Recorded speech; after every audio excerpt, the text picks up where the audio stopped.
ពីប្រទេសណាទេតែជនបរទេសក៏រំបានដែរនិពន្ធពិសេសសម្រាប់ចូលឆ្នាំខ្មែរទូក្រុងឬស្រែរំបានទាំងអស់គ្នាទាំងបងទាំងអូនតាយាយមីងមៀបើមានទោះខុសខ្ញុំសូមវល់ទាមករំទាំងអស់គ្នាគេរំតែចឹង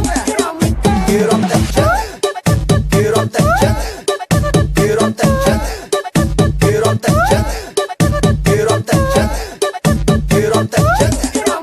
គេរំតែចឹងគេរំតែចឹងគេរំតែចឹងគេរំតែចឹង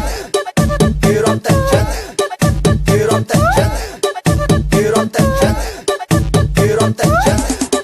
គេរំតែចឹងដឹងទេបត់នឹងនិពន្ធដោយណាដែរបើតាមខ្ញុំដឹងនិពន្ធដោយកូនខ្មែរមិនមានកុំពីប្រទេសណាទេតែជនបរទេសក៏រំបានដែរនិពន្ធពិសេសសម្រាប់ចូលឆ្នាំខ្មែរទូក្រុងឬស្រែរំបានទាំងអស់គ្នាទាំងបងទាំងអូនតាយាយមីងមៀបើមានទោះខុសខ្ញុំសូមវល់ទាមករំទាំងអស់គ្នាគេរំតែចឹង